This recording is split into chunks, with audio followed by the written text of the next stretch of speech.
Good afternoon, ladies and gents. I wanted to discuss Iran, and for obvious reasons right now, because all hell is about to sort of break loose in that country. I've been trying to track recent conflict in the Middle East, I suppose, since last year, since the 7th of October, when Hamas went on its mad one into Israel, bringing us all to where we are today. It's the 17th of June. 2025, and Israel and Iran are in full swing now, and they're pretty much at war. Over the last 3 days now, we've been witnessing the exchange of missiles from both sides at each other into key locations, and many sort of confirmed targets being hit in both countries. Now, although I'm here in the UK, others might be thinking along the lines of, well, are we in any danger, or are we sort of likely to be impacted by this conflict in the Middle East? Well, the answer to that question is yes. But before I explain why, I wanted to just touch on a subject I've been sort of trying to understand and analyze off the back of sort of comments and suggestions and articles being made on various platforms. That's mainstream news, that could be the newspapers, that could be social media platforms. And they're just sort of suggestions that I'm just not buying into, hence the reason why I've been doing the research. So before I start, just a couple of points I want to sort of pull out that's happened over the last 48 hours. Israel have announced that they have full aerial control over Tehran. And during the early hours of yesterday morning, up until today, we can see and have seen anywhere between 26 and 31 aerial refueling tankers leaving the USA heading east. And I'll explain to you why I think these two pieces of information are important. Just stick with me until the end of the session if you can, guys. I'll be as quick as I can, and I'll try and explain exactly, what I believe is happening here. Before we pass judgment, we have to remember, guys, that this is a war in the Middle East, something that's been happening for thousands of years. A war now which could easily draw in some or all of those neighboring countries if Iran, let's say, for example, wanted to get lively in the Strait of Hormuz. But let's be clear about this. The flurry and exchange of ballistic missiles and also other missiles into each other's capital cities is merely a show. And what I mean by that is a show of strength with no real there is an objective, but it's not. I suppose it's smaller objectives to get to the final objective. The key objective here is to disarm Iran of well, its nuclear capabilities, and that's it, pretty much. If that means taking out various critical infrastructure first, or the assassination of various generals along the way, advising citizens to evacuate cities, blowing up news media offices, and then attempt to take down the Iranian regime and all of the other chaos that comes with war, then that's what we should be expecting to see over the next few days, guys, or even weeks. I don't know. I've got no idea how long this is going to go on for. But we're being told that Iran have created and constructed a fortified sort of collection of deep underground bunkers across the country. They're connected by a sophisticated tunnel network. And from the images and footage seen online, and again, guys, I'm going to show some of those images, but we've got to take those images with a pinch of salt, because those kinds of aerial images are easy to manipulate and copy and change and all sorts of other stuff to, let's say, create a narrative similar to the narrative that was created for the Iraq War. The only difference here, guys, is that, we kind of, as in the West, created that narrative off the back of the Twin Towers. It was a good reason to go into the Middle East and cause havoc, a fight against terrorism, or whatever you want to call it. This time round, however, is very different in that Iran are happy to boast and showpiece what they have and what they've been doing, these secret bunkers, and also admit to getting very, very close to having their own nuclear weapons. Okay, so that's the big difference between the two. We also hear how, though, the attacking enemy is really going to be struggling combating these areas, the bunkers and the tunnels beneath many of the cities across Iran. Questions and suggestions saying and when I say we, guys, I'm assuming they mean the West. But let's just go with that for now. We don't have munitions big enough nor strong enough to reach targets deep into these mountains and the desert locations underground in Iran. They will see, amongst other things, they're going to see, like, what I'm trying to say here, because of where these bases are located in remote areas, they are going to be seeing from afar an attacking force coming from miles away, and how sophisticated Iran have become to sort of combat such attacks. But I'm going to explain some of that in a minute. So let's just go with a narrative as well. But before agreeing with any of that, there are sort of key points we must understand first.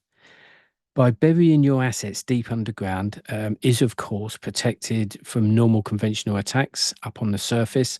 And the Iranians will have air defense systems in place to protect such assets. And they've got the fighter jets, and, they've got their own air force to counter other air to surface attacks. However, the one point many are, how shall I put this, not considering when we're talking about these fortified bunkers, anywhere between sort of 100 and 1,000 foot underground. There's a point that people just aren't considering here. The ISR, or the intelligence, surveillance, and reconnaissance, is absolutely key to any country's military, government, and people. The enemy, if we're talking about the West, have been collecting intel through ISR on Iran for many, many years now. And I'm confident that the West have identified most, if not all, of those military underground bunkers and sites across the whole country. But let's look at the bunker concept, shall we? The human brain is obviously looking at protecting those assets, and logic suggests that the deeper the bunker, the safer the assets. And yes, to a degree, I suppose that's true. However, if I know that bunker A is located in grid 35.715 latitude, and sort of 51.404 longitude, which is Tehran in Iran, and ISR has identified 16 entrances or exits of all different sizes to that location, then I've identified between 1 and 16 strike points. And they will be strike points that are identified for particular operations. Bunker busters have been in development for years now, with the US in the lead, as we're led to believe, and it's the potential operation that we have to consider. I'm talking about this now, as I've sort of said before. Right now, right now, there's such ops that will be being conducted. Okay, lots of ISR ops and everything else. This is not just a go in for 7 days, come out, and that's it. We've achieved our goal. If anyone thinks that we're seeing, that we're seeing right now the worst of what's to come, I don't think we've seen anything yet. Right, taking out those entrances and exits with bunker busters renders the entire complex finished. That's going to be millions of tons of granite and rock imploding, and and on top of such complexes, may you know that's if that right. Let's go back again. The West would have identified these locations. The key targets at these locations has to be entrance and exit points, tunnels, doorways, gates, whatever they are. By taking those out, what you end up doing is you end up cocooning or encapsulating or trapping whatever assets are stored underground, and it doesn't matter what depth. If you use a bunker buster, which can go, I mean, I'll cover the couple of different types in a minute and give you some sort of technical specifications. But let's say a bunker buster goes in and penetrates that, reinforced concrete at 100 to 200 foot and then explodes. It's not about taking the assets out underneath that bunker buster at 5, 6, and 700 feet. It's the devastation caused within that 100 to 200 foot above, because the amount of rock and granite that is going to collapse on those entrances, that's it. Done. You don't need to be taking out those assets within those locations. You just need to stop them and prevent them from leaving those locations and then being used against yourselves. Okay, that's all I'm saying here. Iran were quick to sort of show off, not were quick, they have been, well, they are now, and have done over quite a long period of time to, show off their new underground maritime base, designed to launch missions across. Now, this is the latest base, which is positioned about 75 kilometers in off of well, it's inland off of the Persian Gulf. That recent base has been created to counter the US's Fifth Fleet. I think it's the American Fifth Fleet that patrols the Persian Gulf, which is active. It's the base is a hybrid tactical air base located inland, which you kind of think, I mean, it has to be sort of located at a safe distance away from, the Fifth Fleet, shall we say. But it houses manned and unmanned aerial assets. The Argard Tactical Underground Base, I think it's called Argard. I'm not sure how that's spelt, but I think that's how it's said. There are two covered taxi runways for sort of air cover. So basically, what that is, that's a runway for jets, but it's in they're tunnels really. They're kind of tunnels. So those jets are stored, let's say, underground, and they'll use this runway, which is also underground, to taxi in and taxi out, and then they'll take off. So what you would see from the air is just a jet coming out of the side of a mountain. It's that kind of that's the kind of location this is. There are other sort of bunker bases like this sort of across Tehran. There is the Bakhtaran and the Iman Ali missile launching and well, the missile launching and air bases. There are missile launch pads and storage facilities for weapons and ammo, all primary targets for the West as we speak. There are as many as, I believe, 9 of such complexes identified across the country. That's that type of complex. That's not 9, across all different types. Well, like different types of locations. You could have a nuclear power station. You could have a nuclear enrichment. Um, um, Labs, factories, whatever you want to call them. There are numerous different types of military, compounds, bases, and everything else. What I'm trying to say, that 9 doesn't represent all of those. They are just those kind of complexes that I'm talking about there. That being, the missile launching and air bases. But my guess is there's a lot more, but less significant to others. So we're only hearing about the most significant ones to this, to the threat and to the objective, I suppose. It is being suggested that there is at least one such complex under each city in Iran, of which there are 33 across the whole country. So you could be talking now that's again, that's why I'm saying that 9 significant ones out of, let's say, 33. The others will be on a lot smaller scale, depending on the size of the city and I suppose the strategic value of that location, that city, that town, or whatever it is. But let's look at what the operation could look like. Now, guys, the reason why I'm having this discussion with you now is because this is what I believe is happening as we speak over the next few days, based on what we're seeing. I'm going to just change that quickly. So the West has to firstly consider the 1,700 anti-aircraft guns, and hundreds of S-300, I think they are S-300 missile defense systems purchased from Russia, and so they're Russian assets, and they're now building their own. So basically, what's happened is they've built these S-300s, and they've also got the technology, and Iran have been sort of building their own. This means the West can't simply just fly over Iran and just start dropping bunker buster bombs, and instead has to be a little more, let's say, switched on than that.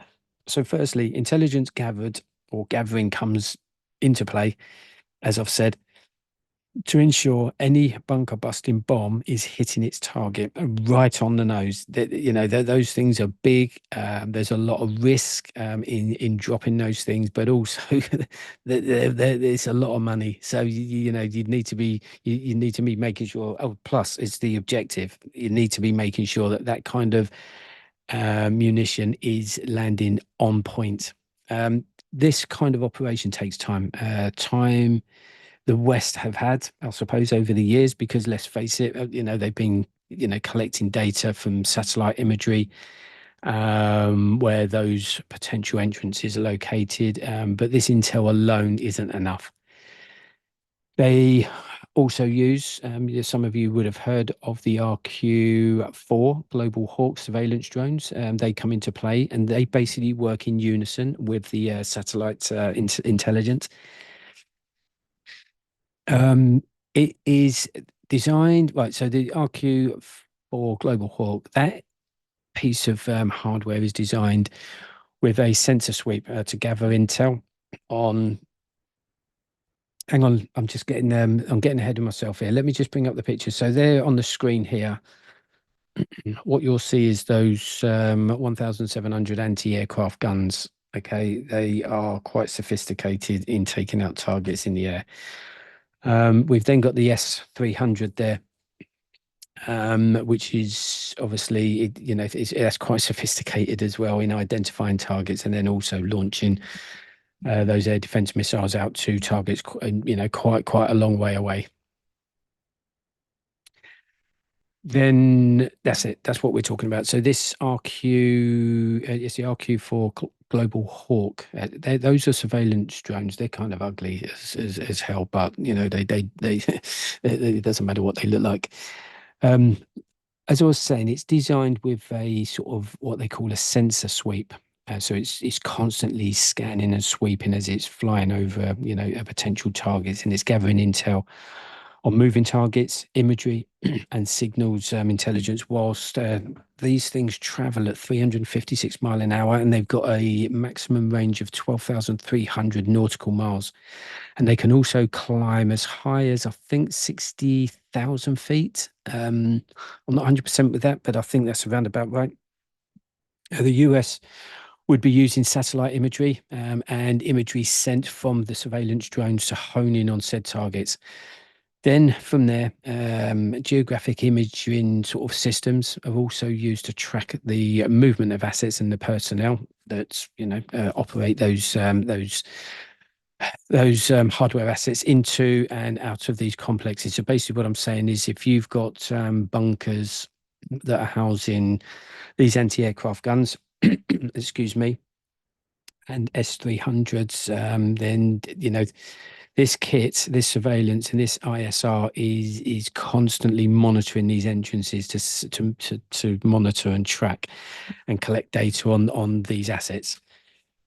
Once the bunker has been identified, the West would then be initiating a combination of cyber attacks and aerial dominance to clear a kind of path to the bunker, as it were. As we're reading about now, cyber attacks against Iran's critical infrastructure and planned cyber attacks against the Iranian military computer systems is kind of in effect as we speak. The cyber warfare obviously can be pivotal in taking out those bunker bases, attacking well, basically what happens is they take out Iran's defense systems and command and control platforms. That happened, I believe, back in 2010, so 15 years ago. The US done exactly that. So we're 15 years on now. We're already hearing that Israel have air superiority across Iran at the moment. Okay, so listen, guys, this is what I'm explaining here is the actual process to that long-term objective. You have to have air superiority before you can, enforce any of the rest and anything else. So we're being told that that is the case in Tehran at the moment. Hence the reason why there's over 10 million, citizens evacuating that city. And whilst the West plans those cyber attacks against those defense systems, the US are also moving assets into the region. So as I've said at the beginning of this session, we've had anywhere between 26 and 30 air refuelers that have left the US heading east. Now, we're not sure where they're going. It's a world war. You know, if we've got conflict in Europe, in the Middle East, and you know, it won't be long before we've got the same shit going down in Asia. So those refuelers could be going anywhere. Now, I know, guys, there is a NATO exercise which started yesterday, and I think it goes on for about 7 days. That exercise, that NATO exercise, is going to be conducted in Finland and in Finnish airspace. So, you know, you could say, well, yeah, that's where those aircraft are going. 26 refuelers, maybe, maybe not. Who knows? Listen, I'm not buying it. You know, that exercise is good cover to move assets into other regions.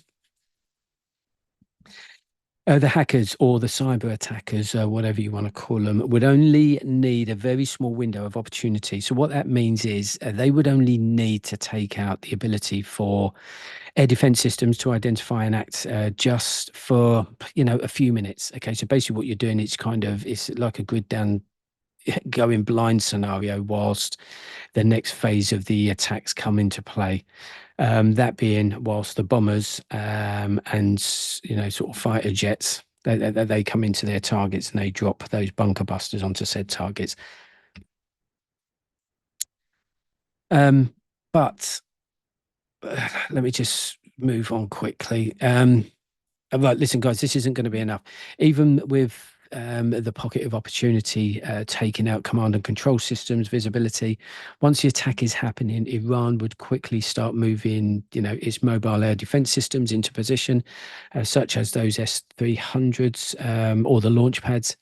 So the final piece stage of the operation has to be the taking out of those targets as well.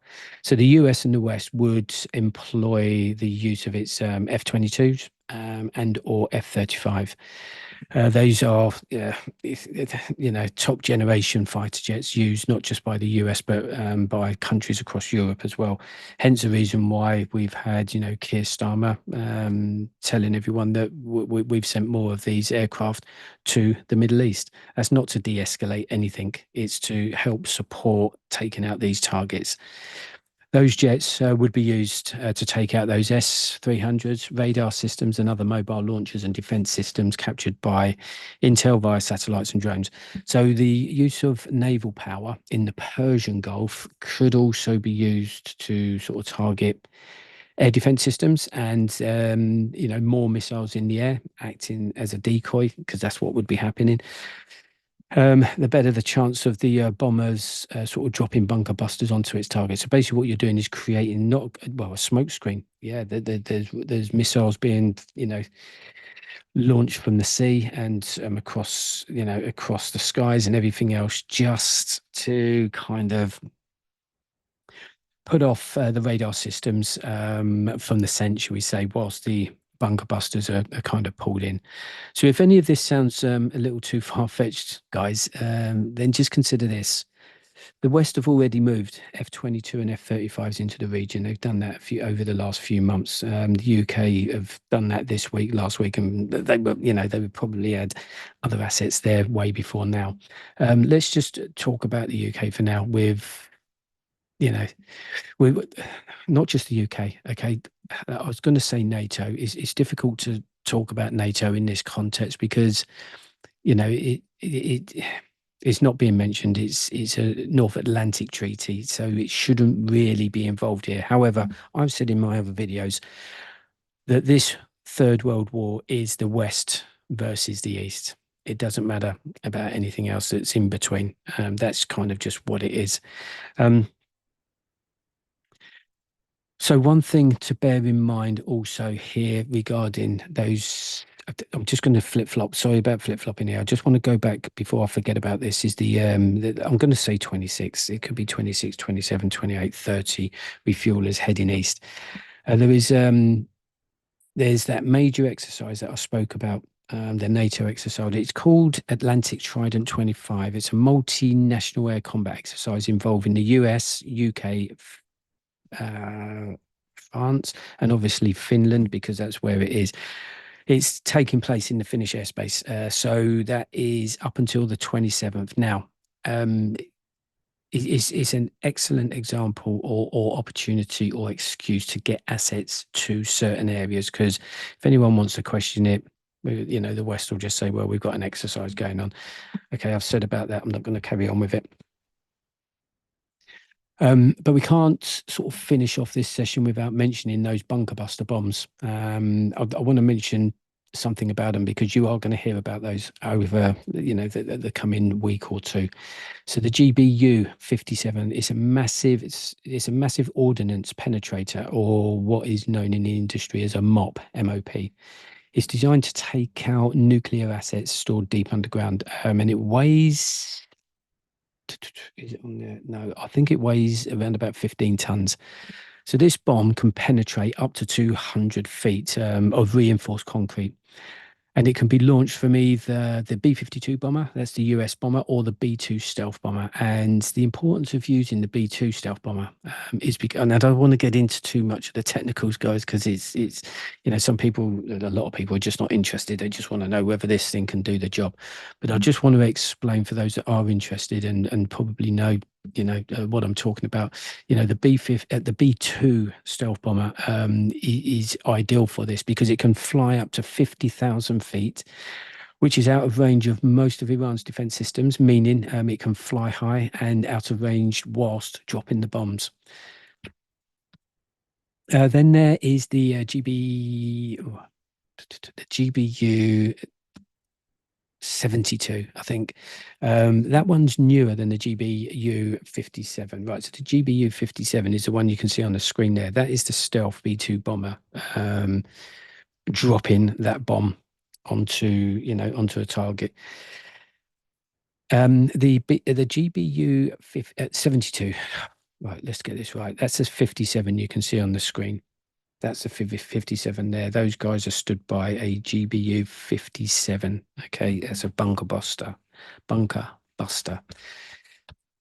The 72 it's a bit smaller. It's weighing in at only 5,000 pounds, obviously with less explosives, but nevertheless, it's still devastating. And that can still penetrate up to 200 feet before detonating. And the final question here, obviously, is none of these bombs are good enough to reach some of these underground bunkers and would only sort of take out, let's say, access tunnels. So what I'm trying to say is that they're effective up to 200 feet. But the US have one more bomb in its arsenal, actually, that it could consider. And before I mention this bomb, I'm gonna just pause there for a minute. The objective has to be to take out the entrances and exits. Okay, so if you've got a bunker buster going into those entrances and exits, and they're going up to 200 feet deep before exploding, that is a shitload of granite and rock coming down on top of it. I just don't know how. I mean, listen, of course they're going to be able to get out of there at some point, but not for a very, very long time. But the other bomb that they have, and this is the US having their arsenal, which could be considered, again, depending on how far this all goes and also the targets they need to take out. But it could be what they call the B6112 bomb, only weighing in at about 374 kilos and less than 4 meters long. But this is a nuclear gravity bomb with a variant warhead options of right. So the warhead actually is located behind. Like when we talk about missiles, the warheads are normally right at the front. With this bomb, it's the actual warhead is set just back, so it's not in the head or the point of the bomb or the missile. It's kind of set back, but there are different options in terms of warhead size. So I think they do a 0.3 kiloton, a 1.5 kiloton, a 10 kiloton, and the biggest is a 50 kiloton warhead fitted. But the biggest and most significant problem with this bomb is that it's not designed as a penetration bomb, and it can only penetrate to around, I think, 20 foot. I think which is nowhere near enough to take out those bunkers. So another suggestion on the table would be to use the GBU 57 first, which is that big bomb that I showed you, to create a hole or crater, and then to drop in one of these B6112 nuclear warheaded missiles afterwards. So basically, what the GBU 57 would create a crater and a hole, and then this B61 would go in afterwards to finish the job. That's all I'm saying. That they're options that they're talking about. Anyway, guys, that's enough. On that, in summary, the war in the Middle East is only really just getting started. How long will it last? Who knows? Who will be involved? Who knows? What threats does Iran pose to Israel and the rest of the world? Who knows? It seems that the threat is being taken very seriously, and it's not the threat from Iran; it's the actual threat of the nuclear weapons or the possession of. We are seeing the Western assets moving into the theatre now this week, and they're moving quickly. As soon as as soon as I finish this video, you can jump online and you'll see more assets being moved. We have to ask ourselves another sort of question. If the West believe that this threat is serious, then the operations being planned right now, they must have one objective and one objective only, and that is to take out all of Iran's capabilities to, produce the use of nuclear weapons. And, to that, there has to be a severe response on the horizon. A response Israel is clearly, it's not going to be able to do or to carry out on its own. Okay, so the agreement between the US and Israel would have been, or the West, let's just call it the West and Israel, would have been, listen, you go in there, you start this operation, and then we'll come in behind you and we'll finish the job. There are going to be other messages delivered here when taking out the head or taking, let's say, the head of the Iranian snake off. Remember, guys, it's not just about the nuclear threat the Iranian sort of regime portrays, but there are many other threats too. Iran are key players in supporting many terrorist groups around the world, and that has to be stopped as well. There are dire consequences potentially brewing up here. There's now a lot of talk about sleeper cells embedded across the Western world being activated. If you're unfamiliar with this, let me just quickly explain. A sleeper cell is a clandestine group of individuals, shall we say, embedded within a target location that could be anywhere. Excuse me. And they're coming across as just sort of living seemingly ordinary lives who, they remain dormant until activated by a leader or a directive just to carry out an attack or other terrorist activities. These cells are designed to be hard to detect and disrupt as their members blend into the local population, just making it difficult for law enforcement or intelligence agencies to identify them. Right, that's it nearly. Just 30 seconds of your time. So for anyone thinking right now that this conflict will probably not affect you, then you're wrong. If Iran decide to disrupt the exports of oil and gas, let's say out of the Persian Gulf, leaving Kuwait, Saudi Arabia, or the UAE, even Iraq and Iran itself, then this would have a massive impact on the West. The price of oil, which is already starting to climb, it can continue to climb due to possible shortages. Anyone driving petrol vehicles could find themselves impacted at petrol stations, something that happened back in the UK in 1973. But the impacts are a lot more severe than that. Those are impacts to you and I on the ground. I mean, oil is actually used for power stations in countries. So if you've got no oil, you could be then seeing your grid down. Okay, this is where it could all end up. So the impacts, like I say, could be oil and petrol cost rising, terrorist attacks on our own homeland, depending on where it is you live in the world, and yet another reason for an economic downturn, impacting the cost of living, employment, and so on. Anyway, enough of that. Just be mindful, guys. The reasons why we're discussing this is because we're all supposed to be preppers. I've done over 50 videos now for this channel. I've not been able to emphasize enough the importance of what we're doing. That's all preppers. That's not just me. It's anyone who's putting this information out there to help, support, advise, um, and just help out anybody out there that's kind of starting to take this shit seriously. Understand that conflicts brewing around the world. Just understand and identify which conflicts could impact you, and then just make sure that you have a plan that's sort of now on preparations to just get you and your families through this shit, whatever that might be. Sorry about that, guys. It kind of went on a little bit longer than I kind of anticipated.